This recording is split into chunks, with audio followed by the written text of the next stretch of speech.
Welcome back to another fresh brewed episode of Lattes and Lasers. It's our 5th episode. We're so glad you're here and listening, getting the scoop, and talking about all the things we want you to hear about. I'm Amy Kant, and I'm joined here by my amazing co-host, Holly McCaig. Hey, Holly. I'm amazing. You are amazing. Don't you forget it. Thank you. I need to hear that. How's it going this week, Holly? It's going. Yeah, I'm happy to be back for another episode. I'm excited about this one. We've got a little bit of a special thing in store, so I'm kind of excited that we're halfway through. I still think we're working on some topics for like towards the end of the show, but we're doing pretty good for the next couple of weeks at least. Yeah, we got the next couple of weeks, and then what we want is for you to tell us, what do you want to hear about? Exactly. I think that's the biggest thing is we know you're listening because we see that the podcast is being downloaded. Right. So if you are listening, please just take a moment, come over, let us know your thoughts on an episode. Let us know, are there any other topics you'd like us to talk about? Is there something you want us to expand on? Just you guys are the ones who help fuel what we're going to be doing. So just a little bit of commentary would be helpful. Absolutely. And, feel free to do a TikTok and, tag us in it, or a reel, or post on social media. We'll see it and we'll take a look and see if there's something we can do. So. Yes. All right, Holly, it's that time again. What's in our cup this week? Well, it's not challah this week, but it's today we're drinking this house blend medium roast by Danny Trejos. And if you guys are not sure who he is an actor and a philanthropist and just a lot of different things, and he has been putting his name on a lot of products and has some restaurants out, I believe, out in the LA area. I'm not 100% sure. I think so. Yeah. So first off, I think I've mentioned this before. I'm kind of a sucker for packaging. I don't know if I mentioned it here or if I've mentioned it to you, but I am a sucker for packaging, and that will sell me. So when I saw this was this amazing pink, like I want a sticker of this. Because I love him. Like he pops up in the most craziest movies and things. Sometimes you're just like, well, that was different. Well, he's definitely a character actor. He is very much a character actor, and you get the unexpected from him in some of the movies and shows he's in, which I really like. But anyways, this is a medium roast. It is I ended up getting the whole bean, and I think sometimes that gives you a little bit better flavor. I don't know. Well, because you can grind it up, and so it feels fresher.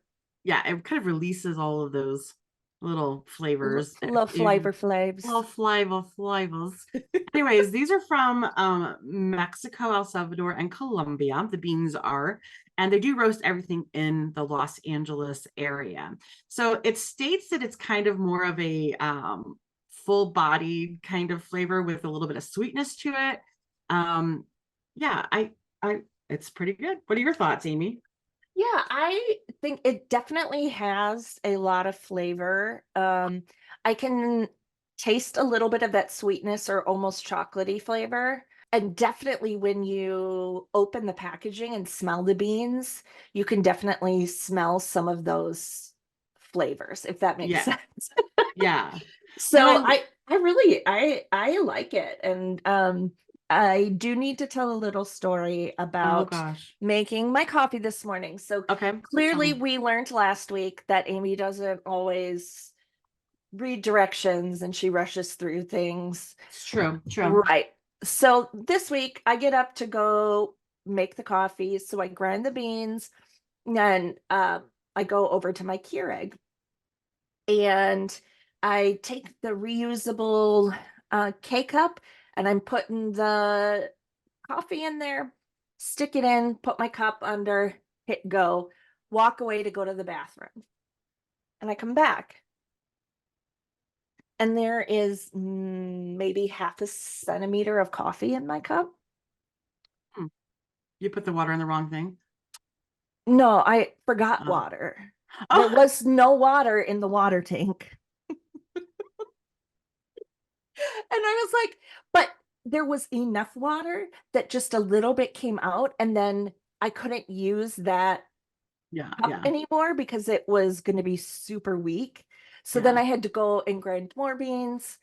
Okay. Um, so Oh I guess yeah, I am a little bit of the hot mess in yeah. coffee preparation area. I have brewed water before, Hmm. not put any grinds in, just water. And I'm like, oh, why is my coffee so clear? Well, last week I was making a latte in my Nespresso and I put a pot in. I hit the little button to start it and it went without a cup. Oh, interesting. Yeah, Yeah, a these things little happen. messy. What I do like about this on his packaging, and he says this, which goes back to him being somebody who has helped a lot of people in his life, is that everything good in my life came as a direct result of helping someone else. And I do believe that. I stand by that. I stand by always helping others. And I think that's why we do like this podcast, or, we create files for other, laser makers. I just feel like there's enough to go around that you could always help somebody. So Absolutely. I like that. I don't know. That was something that was really cool to me that stood out. So Absolutely. And I love that it's bright pink I do packaging with like too. this super like It's so this guy. It just, generic. you would Yeah. not think pink when you think of him Yeah. at all. Absolutely. Absolutely. So yeah, you can get this on Amazon or you can get it on his website. I'm sure there's other places you can get it, but that is one of our coffees that we have been put on our list to purchase and try. And yeah, so if you want to send us a coffee, please do. We'd love to try your coffees. I do Absolutely. want to say we did get a nice little from one of the coffee roasters. Which one was that? It was the second one we did with the Oh, checkered billy goat. was that Raven? Yeah, I think it was the Yeah. Raven. Yeah, that was really nice that they saw our social media posts and liked and followed. And so yeah, Yeah. So if you're a hi. coffee maker, yeah. We'll take more of your coffee. Yeah, yeah. Um, and don't forget, you too can support Lattes and Lasers by buying us a coffee. Just visit our website, lattesandlasers.com, click on support, buy us a cup, help us keep this podcast going. Yeah, yeah, absolutely. I agree. And for those of you who have done that so far, thank you. We appreciate Yes, it. So yeah, thank you. yeah.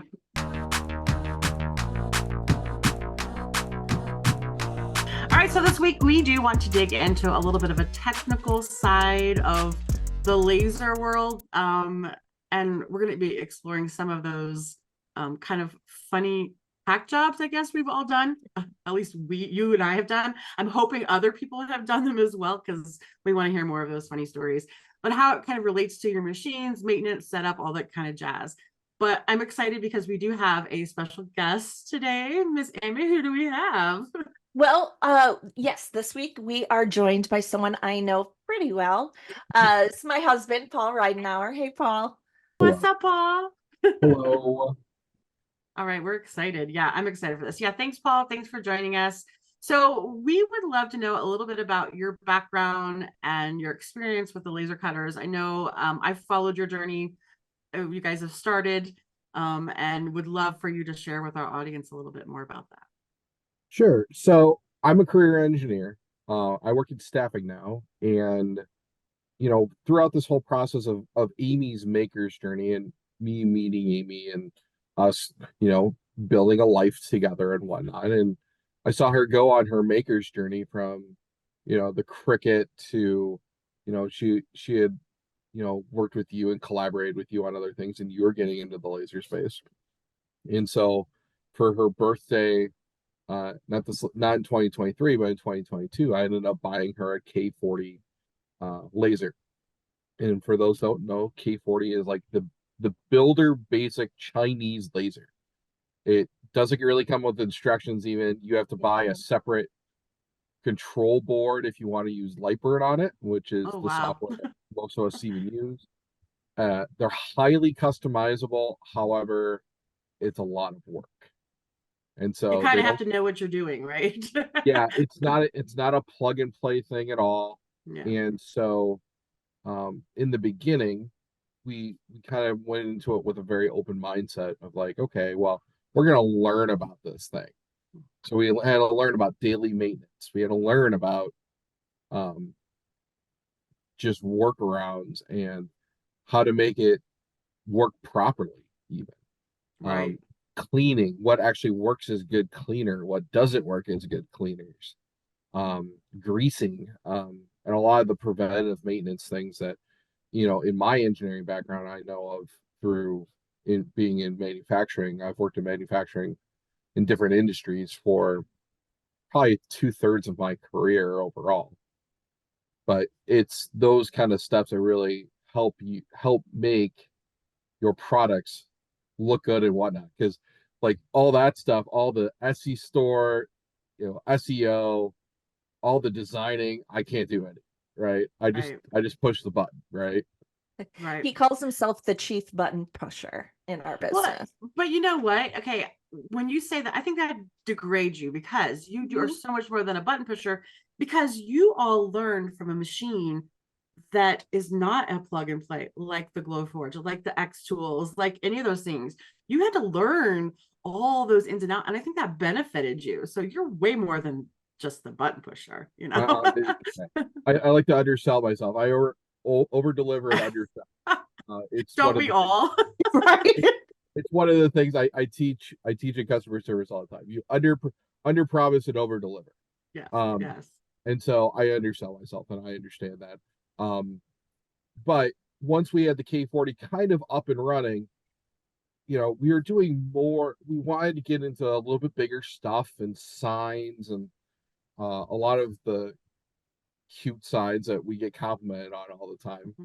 And so one of the things that we did is Amy and I had a discussion and said, okay, let's get a bigger laser, but we're not going to that level yet. Right. So I did a full process of like, okay, what's the Glowforge look like? What are some of the competitors of Glowforge? What's the best laser for us at the time? And at the time, Omtech Laser was coming out with a laser called the Polar. And so the Omtech Polar laser is a 50-watt laser that a company out of China, they bought it from, they're the exclusive US distributor for a Chinese laser company called Gweik Cloud, Gweike. And so they just had bought this licensure and they were just putting their kind of sticker on the Gweik Cloud as the Omtech Polar. And so Amy and I got on, I think it was like the second round of pre-orders. Yeah. You had it pretty quickly. I remember it was fairly quickly. Yeah. And so we were one of the early adopters of Omtech Polar. And one of your former podcasts talked about kind of the toxic masculinity of a lot of the groups and whatnot. And even myself, I face that. Yeah. And so I don't take that well, especially when I'm asking He questions. doesn't. It's true. I don't take it well. And so like, I try not to, I work in customer service and I work in middle management now for professionally. So I always try to think about how to phrase things and like, okay, I don't want to come off like a jerk, but I want to ask questions about this. And one of the big things about this Omtech Polar we found through the course of testing is the air assist fan that's inside the Polar has no filter on the inlet air and it has no clean air going into the fan. Oh. So one of the things that happens is when we burn anything that has a glue with it, so any plywood, yeah, any of the 3M backing that we use for like acrylics or whatnot, or masking, truly, like everything we do. Everything we do. Goodness. Right, like 99% of what we do. That's why we looked at hardwoods for a while, and then they're too expensive, and the cost to our customers would go up, and profit goes down, and plywood is, what 99% of makers use, right? Yeah. And so that glue from plywoods or whatnot gets in the air because a laser burns at like 2,000 degrees Fahrenheit. Gets in the air, and that air gets sucked not as much through the exit, even though we have a booster fan on our exhaust, but that volatile, that glue-ish gets pushed back into our air assist fan Wow. and all over the inside of the laser. So like if It I gets take really gross. it's Oh really cool. my.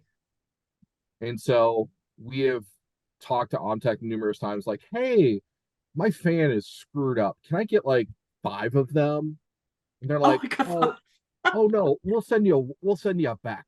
Okay.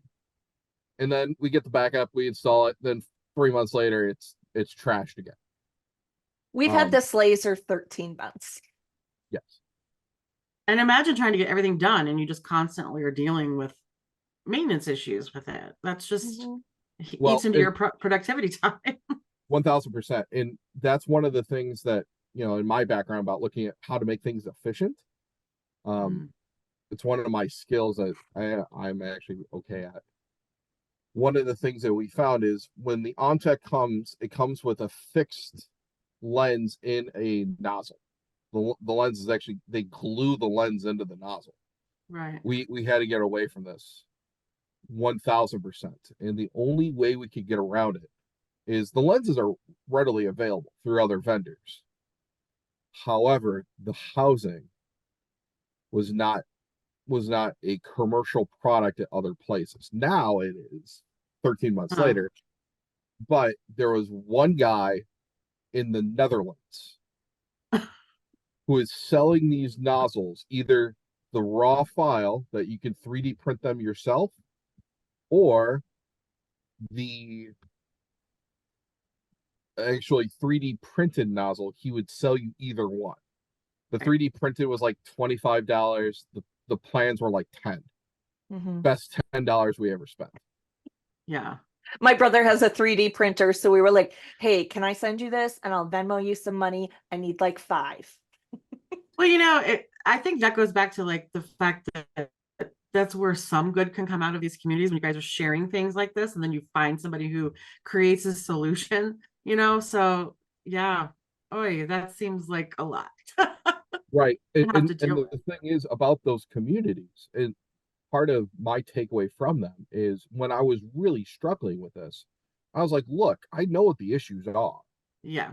With this machine. And then I was told by certain of those online group leaders who are all, we're sponsored by XYZ, blah, blah, blah. That's great. Shush. I have a problem. Help me. Or don't talk to me. Yeah. And so the one especially, I'm not going to say who it is, the one especially really chapped my behind. Yeah. Because he told me that my analysis of what was wrong with that machine was incorrect. And I go, you're wrong. I love that. See, just like what we were saying, they'll be like, you're wrong. You don't know what you're talking about. I am the expert. I am an influencer. I'm like, do you want to start trading technical resumes? We could do this, but you don't want to. Just to let you know. Yeah. This is where having a partner who has a master's degree in mechanical engineering. Yeah. Highly recommend. Highly recommend. And specializing in fluid dynamics. And so there's a fluid. So you also have a funny story about your original Omtech that Amy shared with me. Yeah, Paul hacked it to get it working for you. Yeah, talk about the because there's cooling. a lot of people. Yeah, there's a lot of people who are buying these smaller little desktop lasers, and I think they can do a lot with them. And you're a clear example of not necessarily. And so, like, a lot of the makers, they try to go from the same steps we did, right? They go from the Cricut and designing on Cricut and vinyl and whatnot, and then they think, okay, well, I'm going to buy the smallest laser I can. I don't want to spend a lot of money. I want to spend like $300. It was like 6 after the motherboard upgrade to run Lightburn, and then we had to pay an extra like $150 $100 to be able to get the motherboard that we had to install in order to run light burn on this machine. Like, I would be at a loss. exactly. And that's where when people say, I want to get into the laser industry, but I only have $500, like my advice is always like maybe wait a little bit. Same. Because while we learned a lot with the K40, if we had started with something like the Polar, I feel like we would have gotten through things a lot faster. Yeah. And so I always say, like, buy the biggest, fastest one you can afford. Exactly. Tell us about what you had to do with the cooling water for the K40, because the K40 does not have an internal cooling system. Correct. And so the K40 does not have an internal cooling system. And so they all had one of these like backwoods engineered cooling systems. And so you can buy them and they're like as much as the K40 laser is, but you know, it's one of those things like, okay, well, a lot of the forums I read on Reddit and Facebook, I said, okay, maybe we could just use water, right? Just plain old distilled tap water. Nope. The temperature would rise after literally 2 cuts. Like if we would cut out 2 squares, the water temperature would raise like 40 degrees, and we'd be at that point where like it's not cooling at all anymore. And at so this point, didn't we have it? The pump was like truly like a water pump that you would have for like a tiny little like fountain in your garden. No, it was actually worse than that. It was one of the it was a small little pump that was meant for like a beta fish, like a single fish aquarium. And so what I did is I did some research. Again, I'm really resourceful. Did some research, found this water pump that was meant for like a 300-gallon water tank. And I'm like, okay, well, I have a 1-liter box, right? It's just a 1-liter box. It's actually a lock and lock, like food container box that I ended up cutting holes into, hot gluing, which I never recommend for anyone, but hot gluing. Then, you know, making this box basically a radiator. And so what we had in there is we had took the like 22-ounce Diet Pepsi bottles my mom drinks, because my mom is addicted to Diet Pepsi. So after she drinks them, we took those, I filled them up with water, closed the lids for one, and we would go freeze them in the garage, in the freezer in the garage. So we had like 12 of them at one time. Mm-hmm. And you would have to take 4 or 5 of them for each run on the laser. And by the end of the run, the insides of those bottles that were floating in this water tank would be melted. Totally. Wow. 100%. And so you would just then, okay, I got to take these back upstairs to the garage, throw these in the fridge, you know, the freezer, and then go grab 4 more. Well, my question is so putsy. My question is, what did you guys do with it after you upgraded? Did you trash it? Did you go out and do like a office, you know, and like beat it? No, we're actually selling it to a friend of mine. Okay. Is a 3D printer. Yeah. He loves his hobbies, and so he's like, well, if I'm gonna, you know, he likes to make things for people who build their own computers and whatnot. So they're looking at doing clear acrylic casings.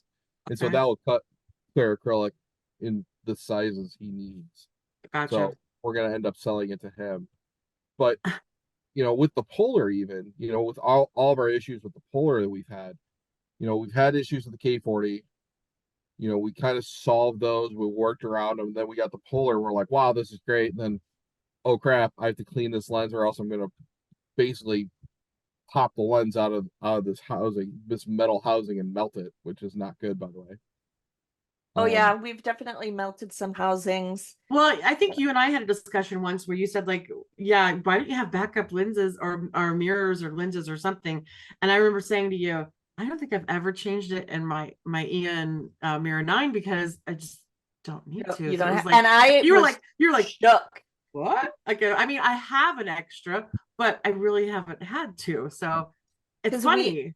we Yeah. have to use CA glue remover to clean the lenses. Oh my gosh. Yeah, and that's one of the other things from the forums. And I was like, I would say we're getting this black gunk, Yeah. and on the back side of the laser lens, like on the other side of it, so the laser would shoot right down through the lens. We'd hit Yeah. this gunk, and it disperses the laser and causes it to melt, and bad things happen, Ugh. like legit melting and back pressure, and very bad things happen when that happens. And so we have to be very vigilant. Like some Mm. makers will say, well, I have a camera installed looking at my Mm. laser, so I can do other things. Like, no, I'm down there Yeah. right next to it, checking on it every once in a while, doing Yeah. runs and I'm even what scared when I turn mine off. I will sit there for like 5 minutes just to make sure nothing's gonna flare up. Like I'm that paranoid. Like, okay, everything's good. Okay, now I can leave, right. And so we just replaced the air assist fan, the exhaust air assist Mm. fan on our Polar to a much quieter one. It's super quiet. It's great. We had so much imbalance from that glue getting on that even that it was chunking, like chunk chunk chunk chunk chunk chunk chunk. Oh gosh. That's Um, got to be frustrating. But sometimes, like, and then when that's like all you're not really sure. When you guys get the new one, you're going to be like, how did we do this? You know what I mean? You're right. going to see such a difference. And that's one of the things I want to talk about too is with our decision. Amy and I made the decision when she went to full-time maker space right now. We made the conscious decision of like we need a bigger laser. We need to be able to do more things, more signs, especially with our heart signs as well as they've sold in December and January, and even here in February. In our shop, we made the very conscious decision like we just need a bigger laser so we can do more things of our kind of our niche set of Yeah. personalized items, but we need this bigger laser. And so I've been looking at other lasers for a while. You know, Again, when you're sitting next to the Polar and you're having to do all the PMing and all the precautions about this air assist issue with the gunk. I call it just black goo. Yeah. Whatever it is. I looked at Thunder. I looked at a ton of them. I looked at back in on tech again and whatnot. And so I understand from an engineering standpoint, a lot of them buy the lasers in China. They ship them here to Yeah. the United States. They either A, don't retrofit them, or B, retrofit them with some of their parts, Yeah. put their labels on it, and send them out. Yeah. And so part of the process was to look at, I didn't want to go through this process with Omtech again because Yeah. of how unhelpful their customer service is at times. Yeah. And so really the decision was based on more of like a US manufacturer versus like an Aeon that sources from China. They bring it over, they change some parts on it, slap their labels on it, and send them out. Yeah. And so we ended up going with the Mirror 7. And not because I didn't want the sizing of it, because the price difference for the size it's negligible. I mean, in my mind, is you're going to make that money in a little bit longer return time, right? Right. But it's the 125-pound difference getting it down a flight of stairs. Yeah. I know. I remember telling, and when she said something about you guys looking at the 5, I was like, I think you should go bigger. I think you should go with the 7 at least. I promise you, I think you'll be able to get it in your basement. I really think you will. Well, and Yeah. truly, if we have to hire movers to get it, it's a worthy business expense. But what's amazing about them is that they give you great instructions on how to take apart what you need to do, in order to get it into those little smaller spaces and upstairs and downstairs. And they're really good about that. So, well, and that's, I think, part of the reason why we decided to go with Anne is that their customer service is phenomenal. And same. Yeah. you have only had glowing things to say about them. Even just the customer service during the sales process, we sent a lot of very technical questions because of the trouble we've run into with the OMTech ones. Right. And we were like, hey, so how does the Mira 7, how does that address this? And it just felt like this is definitely the right move for us. Would have loved to have gone up to a Mira 9, but that would never get in the basement, and we don't have Yeah. space on the main floor for something that big.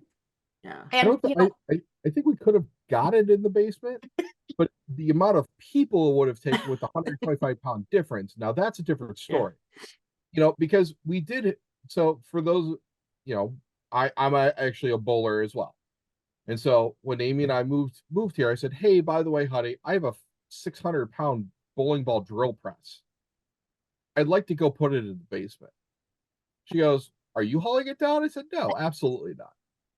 We're going to hire movers for this. And so which is it about 100 took pounds more it than the took 4 guys. They had to call, like 3 guys showed up and they were kind of scrawny and they were like, oh, we need the big guy. So they called their boss, one of the Yeah. owners of the moving company, and he came out. They had to take the railings off the stairs to the basement. They were so worried that the stairs were going to break because Oh. of the weight I didn't of think about the that. 4 Yeah. guys plus the machine. Yeah. But we had the stairs reinforced to be able to handle more weight. And I remember Paul had to go, he was bowling that night. So I was there supervising it. And it took these 4 guys like 3 hours. Well, and if you call places, they're like, people will say, well, you can call piano movers, safe movers, like hospital x-ray machine movers, those types of people. And each one you call will be like, oh, I'm not touching that. Or, it's quite an ordeal. So when I bought my 9, I knew it had to go in the garage. Like there was just no way. Like I'm in a split level, right? So when you go through the garage, it's like at the door and then like an immediate turn down the stairs. There's no way. Plus my electrical is janky down here, so there's no way it would have matched. But yeah, it's a stressful situation because you're like stuck between a rock and a hard place. Like, how do I get this amazing machine that's going to help me do more for my business and make it work with what I have to work with? Yeah. So, well, I think that leads us to a good topic, which is what you've done for your Mira 9. yeah, And that kind of journey of building that little tiny room around the I know. laser and all the electrical fun you had with it. So why don't you tell us about that? Yeah, I showed a little TikTok the other day about my little tiny room. So I rent my home, right? I don't own it. And I'm willing to do improvements that if they're going to benefit me for what I need. So when I had purchased the 9, and I've had it for almost 2 years now, going on 2 years. It was delivered in the fall, and in Colorado in October you can start getting your snows, right? And it'll snow through May. Like it's inevitable. It's what we deal with. And so you have those cold months, and the machine just does not want to run when it's too cold. Like the chiller will just beep at me. Everything will beep at me if it gets below 60. And so that first year, we were trying to come up with ways, to kind of keep it warm, so I can keep producing on it. I was still going back and forth with the Glowforge, using it, and then once I got hooked on the Mira 9, it was like, oh, I can't go back to the Glowforge. I got to figure out a way to make this work. And so my brother had mentioned that, yeah, me and my buddy, we were working on cars in his garage. We have these like propane heater tanks, kind of like, sort of like the ones you'd see like at a restaurant where they're like up high, but they're just short, right? And they just blow heat out. And so I would get 2 propane tanks. I'd make my garage door go up halfway and I would blow heat at me and it would get warm enough to, be able to use these machines, unless it was like a below 0 day where there's just absolutely no way I'm gonna get it done. So we were like, I gotta be able to keep working better. And I can't like run out of propane, and I can't always have the garage door open because it's just too damn cold. It's just not going to work. And so I saw on a Facebook post where somebody had built a room around their laser. So immediately I went to my brother, I'm like, what do you think about this? if I build a smaller room in the garage around the laser, then I can heat it with a smaller heater, and it's going to stay warm, and I don't have to worry about insulating the whole garage. I don't have to worry about anything, because I did have somebody come out to look at doing a mini split. Like I said, the electrical in here is not great, and I'm not willing to spend the money to fix their electrical. Just not going to do it. So I have a dedicated circuit to it, because just behind my garage is a circuit for, or like its own little breaker box for like a jacuzzi. So it has its own little thing. And so the guy was able to set that up for me, which was great. I was willing to spend that $700 for that. That was no problem. So yeah, my brother and I measured and we figured it out. He's like, well, what are you going to do about like the landlords? I'm like, I'll be like, what room? The room was here all the time, right? I'm not worried about it, because I'm here. This is my 5th year here. I'm not leaving.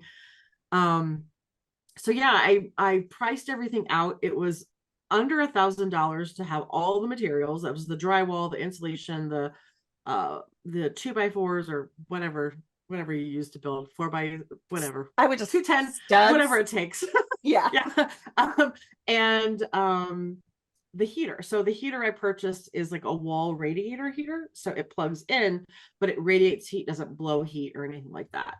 So all under $1,000 to do all this. Yeah. And so my brother and I started framing it, but that was delayed because we had a water main break, which was a whole nother issue. And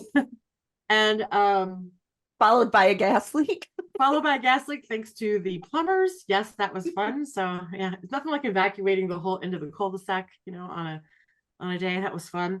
So anyways, once all that was handled, we started framing it out. And my neighbor, who is just this amazing man, he is in like carpentry painting business. This is kind of what he does. And he started helping my brother frame it. And then the next thing I know, because my brother works, these long shifts. He's a paramedic, so he works long shifts. And so his availability is pretty limited.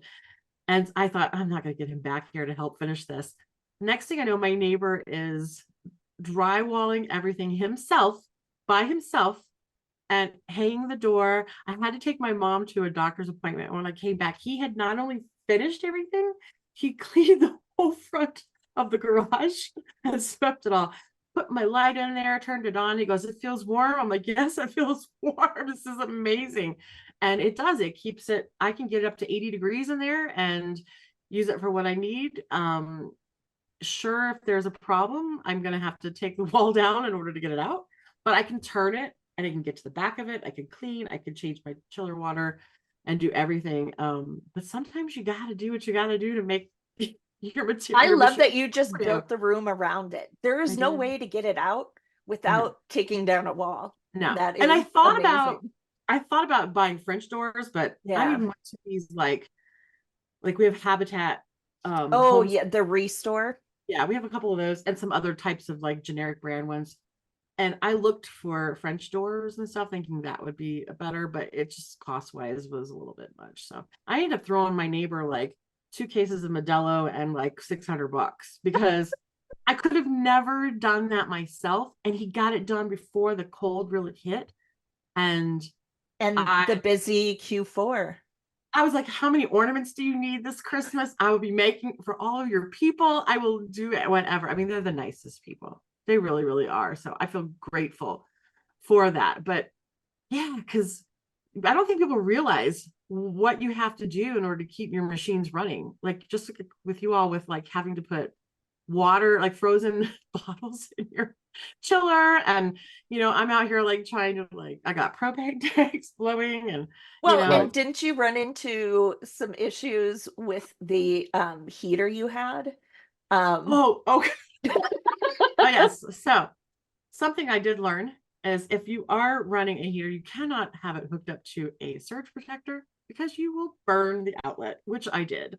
And fortunately, my brother was able to change it out. But yeah, one day I walked in like, why is it kind of smoky in here? What's going on? And so I did learn about the type of extension cord you might need because it doesn't quite reach the plug. And it's on a separate circuit from my laser. And I'm like, yeah, I've learned all about gauges of wires in extension cords and everything. So I got that figured out. It's all good now. He changed the outlet for me. So Well, I just remember getting a text from you, and it was something like, I almost I almost burned my house down today.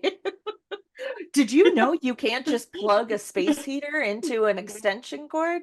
And I was like, no, I didn't. And when I said this to Paul, he goes, oh, you guys didn't know that? I'm like, no, it's not like they like teach you that in school. Right, but it's right. It's literally in the instructions space heater.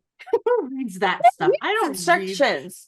See Well, and previous that's comment where I talked about how I forgot to put water in the Keurig this morning. Like, well, you know, that's something that people will ask a lot in the EN laser user group. They'll ask, you know, can I plug my laser into an extension cord? And they're like, no, but you can ask them for a longer cord and they will provide you with one. So Right. just putting that out there for people listening, don't plug your lasers into an extension cord, especially when you're over that 50 watt mark. So just be a little careful about that stuff. So, absolutely. yeah. Well, it's just like with one of the things about the Mirror 7 that we're gonna have to get used to is having a maintenance schedule around the cooling water itself, right?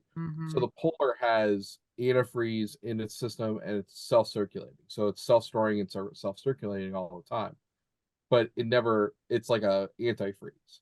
Yeah, right? that's what I do have to put an RV antifreeze in mine because it being in the garage. I do a mix, a 50-50 distilled water and RV, just for those real cold dips that we can get in temperature. Although I will say that room, so being on a split level, part of my basement is like the wall is concrete, which is under the ground.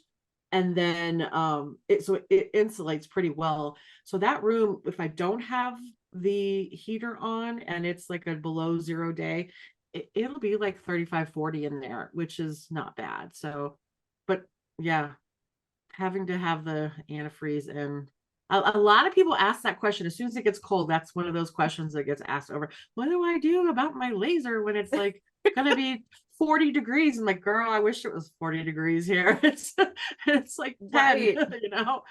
Yeah. So right. And so our basement's at like 50, 55 and up, yeah, you all should year be round. good. So Yeah, you should we're be not good. super worried about that.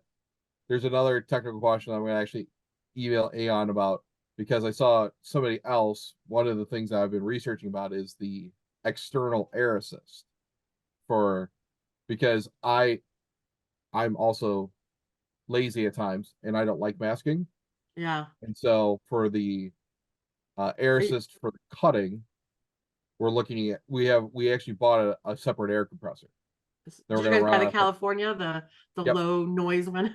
Yep. I know I have an air compressor and I haven't hooked it up because it's too loud. I'm like, yeah, it's fine. I haven't really, yeah. But one of the things that we're looking at is, from the video I saw on YouTube of some other user with an Aon Mirror 9, he's like, oh yeah, it just automatically changes over between the two streams, and I'm like, huh? Yeah, I don't know. That sounds like a Lightbird setting. It sounds like something else, and so I want to get some clarification on that. But also do you just recommend using the RV antifreeze 1-to-1, with DI water, or DI water is fine? What's easier to change? Which one lasts longer? Some of those more technical questions, but I have confidence that Aon will be able to answer my questions in a faster time period than what's amazing. Yeah, and what's amazing about them is whenever I had an issue with setup, my only issue was trying to get my mirrors aligned in the beginning. I just struggled with it, and that's just a me issue, not really the machine issue or the company issue. And I remember putting in a ticket for them and then them calling me and talking about it, and I sent them pictures. And I know they actually called me back a couple days later to make sure everything was still going okay and working. So that's just who they are. Yeah. You'll like EJ and they're all just so good there. They're so good there. They really are. But I have not had any issues. I mean, the only issue was my own issue one time where I accidentally autofocused on the laser bed instead of my material. Like it went over the edge of my material and it was just like, and I get this grinding noise, and I was like, oh, immediately hit the stop button, and you'll see a lot of people talk about their pen getting bent, and so they manually focus. I still autofocus because I don't usually do that, but yeah, Oh, you'll see a lot of. our focus is way different than what Amtech recommends. Oh, It's well, hey, way different. So yeah, they you'll. recommend with 1/4 inch material, they recommend 13 millimeter, and Uh-huh. we're at 16. Yeah, And yeah, that's all I said. This was another one of those like, well, you're not running it right then from the forums. And I go, listen, it's 3 millimeters, which is yeah, nothing. yeah. I'm like, you don't know, like they could have the the screws on my bed maybe just screwed down a little bit harder. They were Mm-hmm. torqued more. You have no idea at Yeah, all about what the difference in these things are, the tolerancing of this stuff. I can yeah, find 3 millimeters easily if tolerancing is less than 5, which again, standard manufacturing is 5. So like, get off of it. yeah, Like yeah. it works for me. Yeah, you gotta love those people. Well, You and know? I remember too when we had the K40, we would have to sometimes do 4 passes to cut something. The Glowforge is like that too.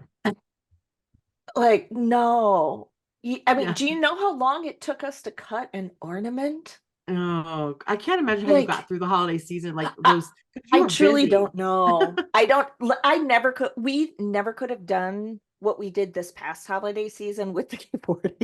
And Oh, I and think that's what just you're gonna what you're gonna love is you're gonna love being able to get edge to edge on your material. That's what's gonna be Ah, amazing. Because like yes.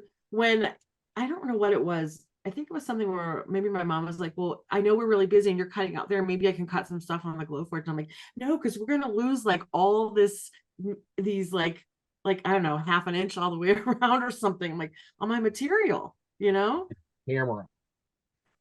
Oh yeah. Like, So no, I don't use the camera at all on the Mira at all. see, and so our camera on the Polar never worked. Has So has never. I tried calibrating it with their like little dot sheet. yeah. I tried every like 3 months, and finally I just gave up. I was like, this isn't Yeah. worth it. Yeah. And I don't use it at all because I just frame out my jobs and I'm good. Yeah. It's people talk about that all the time, like when they go from like say a Glowforge to one of these bigger machines and where you have to use light burn or whatever. I'm like, you'll realize you don't really need it. It's the only time I think it would be helpful is if like I am trying to like use a bunch of tiny little scrap pieces on a sheet or something. Well, And I want to cut out little earrings or whatever. but with Lightburn, you too, before you run it, you can click the frame and then you'll see the laser head. Okay, so then I know, oh, I need to move this Yes. design in Lightburn like just a little bit more this way because I'm trying to maximize. And so that's the, back and forth trying to Yeah. troubleshoot in order to maximize the right, material. just like when we have slightly imperfect material, um, and it's a little bit bowed and whatnot. Yeah. If I'm running like one of the large frames for one of the heart signs, I have to make sure that I adjust the autofocus to get it Right. a little bit higher, because Yeah. I can't lock it down because the sheets are It's so big. Yeah. it's the sides are so big. So that's one of the things I'm really looking forward to is like, okay, I can cut multiple of these on the same, Yeah. slice of plywood. Well, and you'll find just being able to set your origin point as opposed to having to go back and forth in light burn is going to be so nice because you'll just be like, I'm gonna, okay, this little corner is going to be my origin point, and now it doesn't matter where my file is set up on light burn, that's where it's going to start, and it's going to save you so much time. You're going to be so happy, and maximizing the material is just going to, help your bottom dollar. Yeah. So So Polar, you you can't really set the manual because technically the origin point of that laser is it's already in the honeycomb. yeah, Yep. So I actually yeah, created a frame that I put in the Jig. frame, a yeah, jig to basically position every single piece of regular wood we use to get more out of it. Yeah. The funny thing about it is that with the mirrored acrylic, I can't use it because we raise it. Yes.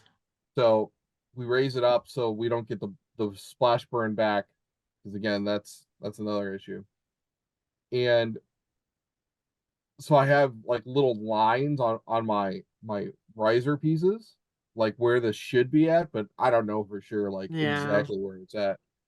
The other thing is people don't realize about how dirty those honeycombs get, Oh yeah. and like the amount of cleaning that those honeycombs take. So yeah, I cut a lot of small pieces of acrylic. Like that's pretty much what I cut all the time. And those little pieces fall through the honeycomb and they pile up underneath in the bottom. And those will flare up if you're not careful, keep it cleaned. And it's like, yeah, it's fun. For us, it's the little pieces of wood that come out of the names we do Oh yes. Mm-hmm. that cause that to happen. And so we get those stuck in the honeycomb because they're so small and they're so Yeah. sometimes. Yeah. So about every 3 months, I go outside. We have a really old glass tabletop down there, and I'll just sit out there with a mini screwdriver, just poke every single hole out, Yeah. and then take our degreaser and just degrease the heck out of it, just to Yeah. get it clean enough. I bought a kiddie pool off Amazon that I fill with my degreaser and water, and I just soak it in there. It's so nice. You know, I think this next time I'm gonna take it to the car wash and just power wash the crap out of it. That's a good idea. We do have a power washer, so Yeah, I bought one Yeah. and it's okay, but it's just I'm like, I think I'm just gonna take it there so I don't have to worry about making a huge mess or whatever. But We live in the country. I could just put it on one of my 15,000 square feet of driveway, there because you we go. have the largest driveway in our house. yeah. Yeah. So just put it on the driveway somewhere with the power washer. That's a good idea. I never thought about that. Wow. Yeah, so many different things go into making our lasers work. I would love to hear more like what other people are kind of going through too. So definitely let us all know. Any other stories you want to share with us, Paul? Or are you like No, I think you're excited as much as I'm excited for you all, both of you, to get this new laser. I think you're gonna be so pleasantly happy. So Well, I checked the laser status this morning, where you can kind of track your laser through Yeah. the process. It's on a ship in its cargo crate. past the East Coast of Japan. Yep. yeah, I And think that's the only downside with them is the wait time, you know, because I Right. did order a fiber laser. That's not even on a ship yet. So I'm like in shipment 8 and it's not even on the tracker yet. But yeah, you have to wait. yeah, right now it's looking like April at some point Awesome. in April. So hopefully we'll have it before the end of the school year, Mother's Day. Yeah, that once kind of they stuff. get it at the warehouse in Melbourne, it's pretty a quick process. And before you know it, you're like getting a call. Well, I didn't get a call to have mine delivered. It just was here. But you know, but it is fast. So it happens pretty quickly once they get it. So We're you'll be happy. excited. Yeah, I'm excited for you. Yay. Well, Paul, we thank you so much for being here. I know Amy said that you were excited to share all this with us, and we were excited to have you too. So thank you for coming on, taking some time out of your Yes. work day No and problem. doing this with us.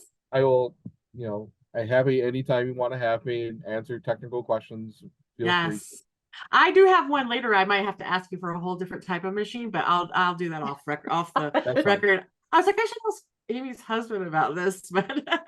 Absolutely. Yeah. I was like, That's he's an fine. engineer. Maybe you can figure out how to do this. Mhm. Yeah. So we do appreciate it. We do. Yeah. Yeah. Thanks so much for joining us, my love. Thank you. All right. Okay. Bye. Bye. Oof, man, that was a really hard guest to book. Oh man, we are so lucky that we were able to get that guest. I bet he was excited to do it too. So I'm He glad. was. Yeah.